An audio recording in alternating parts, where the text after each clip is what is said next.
Administrata e presidentit Donald Trump ka nisur këtë fundjavë një seri kontaktesh mes ftesash drejtuar liderëve botror për krijimin e një strukture të re ndërkombëtare të quajtur Bordi i Paqes për Gazën. Nisma është paraqitur si një mekanizëm për menaxhimin e mbikëqyrjes së rindërtimit të rripit të Gazës pas pasojave shkatruese të konfliktit të gjatë në rajon. Sipas burimeve amerikane, antarësimi i përhershëm në këtë bord do të shoqërohej me një kontribut financiar që arrin në $1 miliard.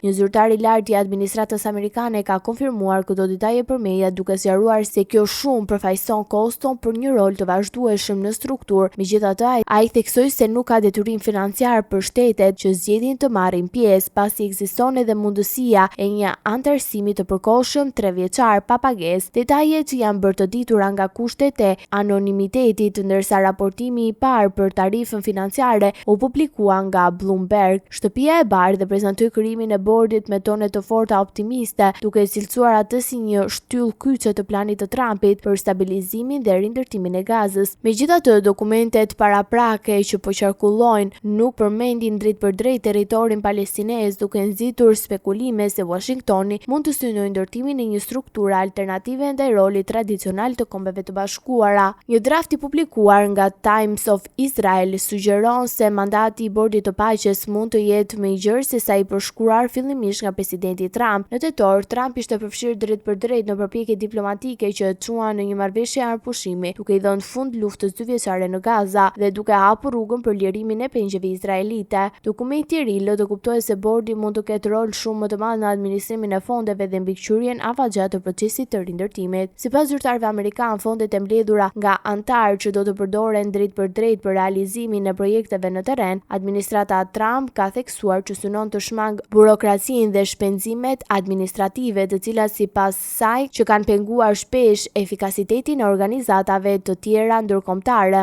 Qëllimi sipas Washingtonit është që pothuajse çdo dollar të shkojë për ndërtimin real të enklavës dhe për krijimin e kushteve për stabilitetin afatgjatë në Gaza.